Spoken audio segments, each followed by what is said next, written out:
Hello，你叫什麼名字啊？我叫莎莉亚，你今年幾歲40歲啊。？40歲啦。對，你以前有沒？你結婚沒有啊？還沒有。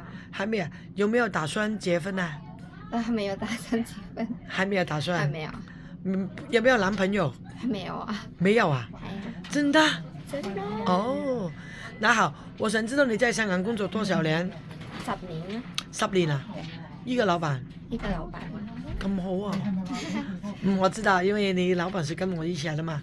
好，我想知道，你做10年啦，你識唔識煮飯、清潔、執屋？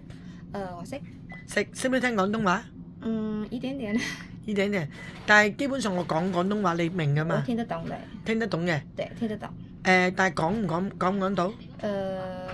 有時候國語比較多。國語比較多啊。係，但是我聽得懂廣東話。聽到廣東話。驚唔驚狗？唔驚。唔驚狗啊？食唔食豬肉？唔識。唔食豬肉 ，OK。煮飯、清潔、執屋都 OK 㗎嘛 OK 啦。OK 嘅，得冇問題。如果唔放假得唔得？可以啊，我不喜歡放假。你唔中意放假嘅 ，OK？你中意住喺屋企度係咪？對對對。好，咁識唔識同人換片？我識㗎。你識？沖涼咧？我識。都識。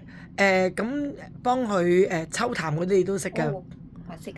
我知道，因為你以前照顧個老人家係有病㗎嘛。係。好，咁我 send 個片俾老闆睇先，好冇？ OK，謝謝。Thank you。